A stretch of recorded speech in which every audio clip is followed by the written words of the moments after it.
Hi everybody, welcome back to my channel. My name is Becca, and in this video we are going to be looking at my houseplant basic products, the products that I rebuy all the time, obviously when I run out, and my uses for them and all of this stuff. It's like a houseplant essentials restock plus plant chores, because I'm also going to be using them because I've been waiting on some of these for a little while. Okay, the first two products are water additives.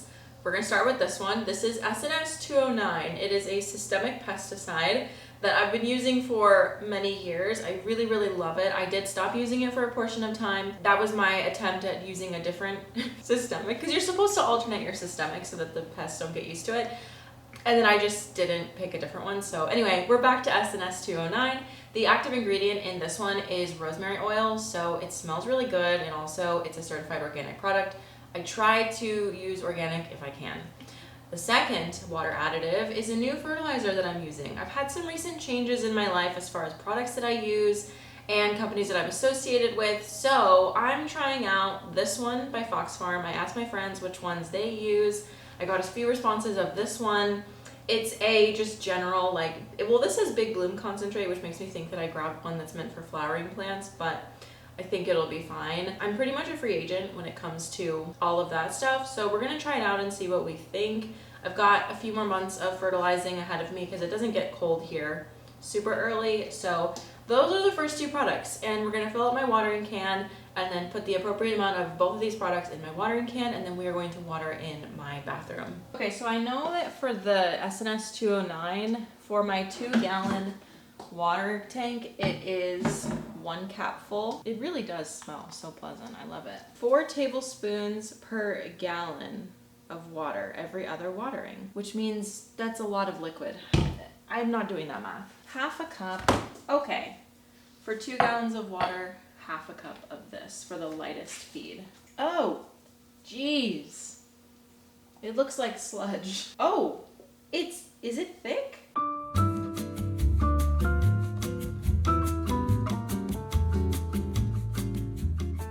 Now I have a feeling that this fertilizer is not something that I want to touch my kids' bath toys. So we're just gonna move these. The color is definitely still there, very brown.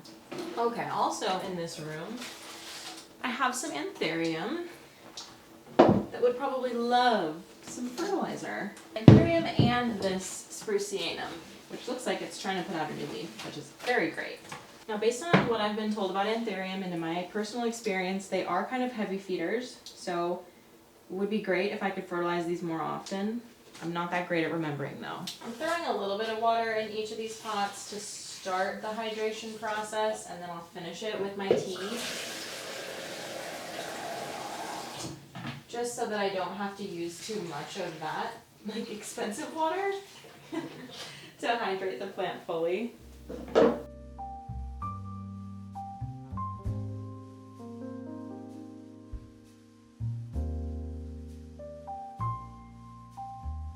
Alright, next up for our plant haul is my plant velcro. This is the packaging. I took it out of it already. I cheated a little bit, but yeah, plant velcro is a really great one. I use it specifically, you can see here, on my plants that I have on a plank, and the reason that I really like it is because it is super gentle on your plant stems. Sometimes you'll notice that if you tie a plant up too tight, it'll put lines on your stems and just kind of damage the plant.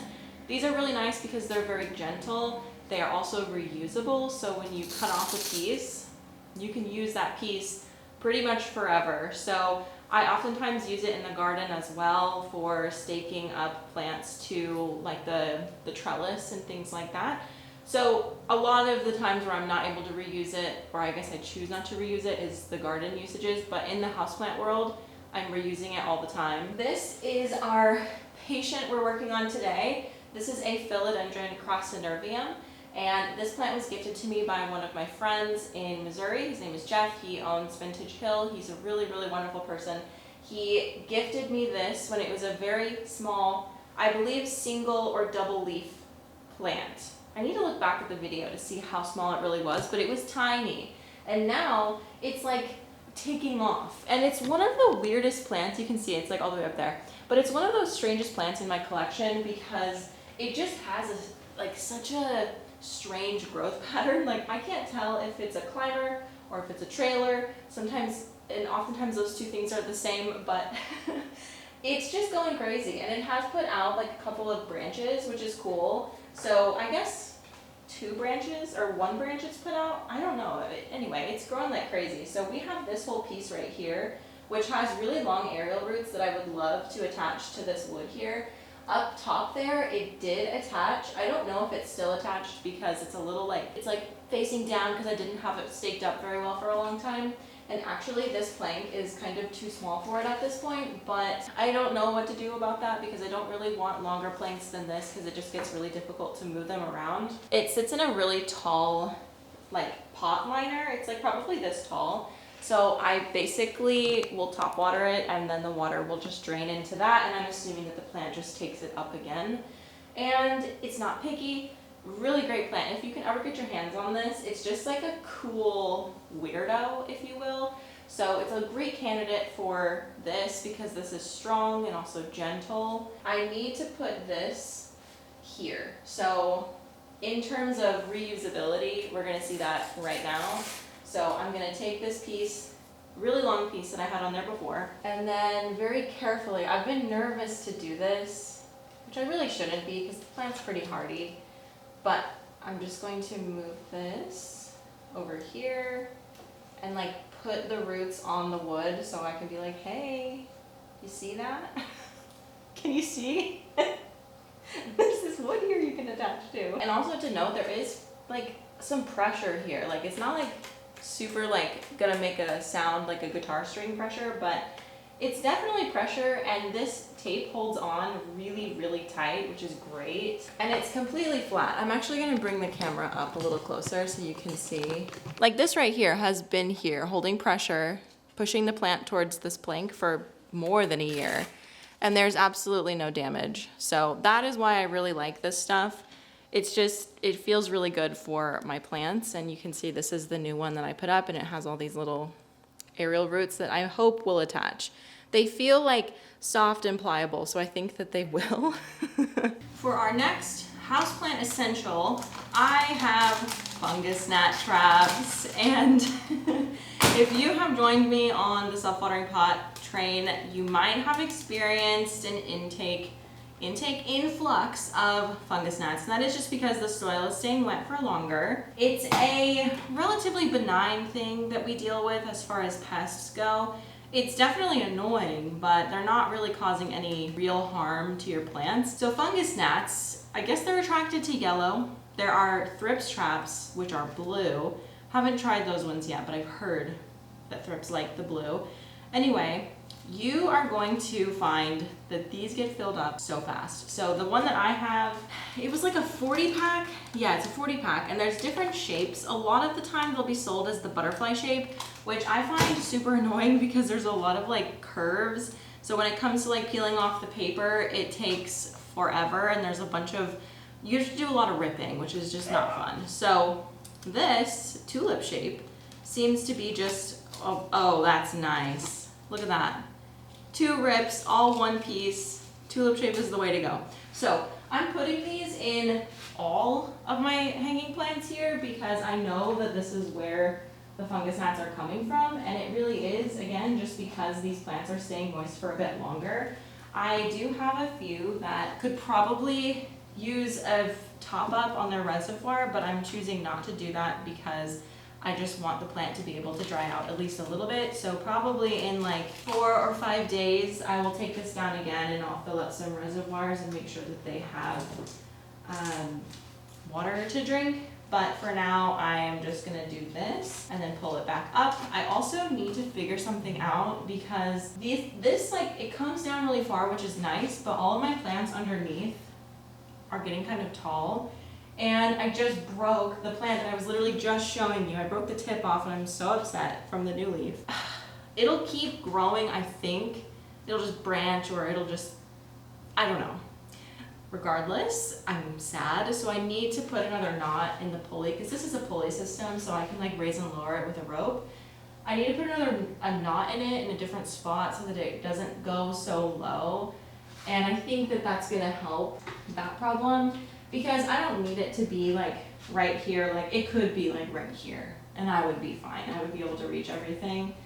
So just little adjustments that you make to your displays and your collection as things grow. I truly did not expect to have to make a change like that so soon. I mean, my plants are just growing like crazy here. And see, this is what happens with the butterfly one. But this is not the butterfly one. This is like a speech bubble or a chrysanthemum or something. Anyway, I just did not expect my plants to grow here as fast as they have. So it's exciting for sure. But it comes with those situations where you're like, oh my gosh, what am I gonna do with all of these plants? Like, I haven't had that problem in a really long time. So it feels good. Like, I'm actually very happy about it. And here's the thing with the sticky traps is they can get caught on your leaves. So I tried to put them as close to the edge of the pot as possible and hope that none of my leaves end up touching it, because once a leaf gets stuck to this, it's pretty much a goner for your hair. I have walked around with a fungus gnat trap on my hair more times than I'd like to admit, because I would be like, especially when I had really long hair, I'd be bending down and just caring for my plants, and then I'd walk away and then look down and there is a fungus gnat trap absolutely full of gnats stuck to my hair. Not fun.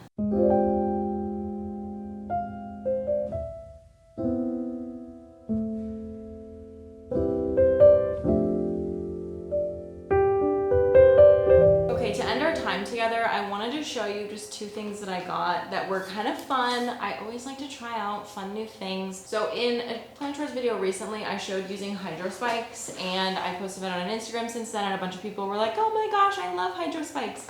So I wanted to show them in a bigger way here. It's a really, really great product. This is what it looks like. This is the situation. The packaging really does tell the story.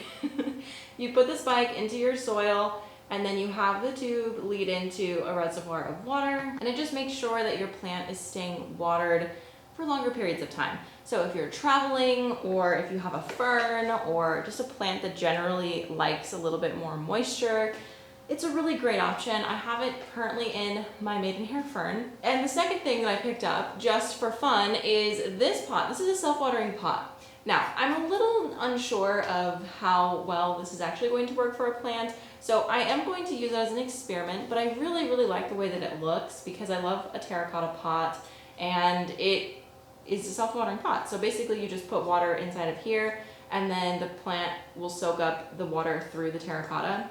So it just like drinks it like a straw. Hopefully that will work. We will see. Again, I'm a little skeptical that the terracotta isn't just going to be taking all the water and not really giving it to the plant, but we'll see. I will keep you updated. If you have this pot, let me know. I would love to exchange notes. All the things that I showed in this video are going to be linked down below. If you have a favorite thing that you buy consistently for taking care of your houseplants, I would love to know in the comments down below. If you have a favorite fertilizer or a favorite systemic, I'm always looking to branch out those types of products because, again, we should be switching up our systemics, and I haven't used a different fertilizer from what I was using in many, many years, so I am very much like dipping my toes back into the world. So yeah, I will have everything linked down below, and I also, of course, would love to hear what you guys are using. Thank you so much for watching this video. I post new videos every Friday. This is a very fun, plant-centered space where we just chat plants and hang out and take care of plants. We learn things sometimes, we laugh a lot, and generally just have a lot of fun. So would love to have you here more often. Make sure you hit the subscribe button if you haven't already, and I will see you guys next Friday. Bye.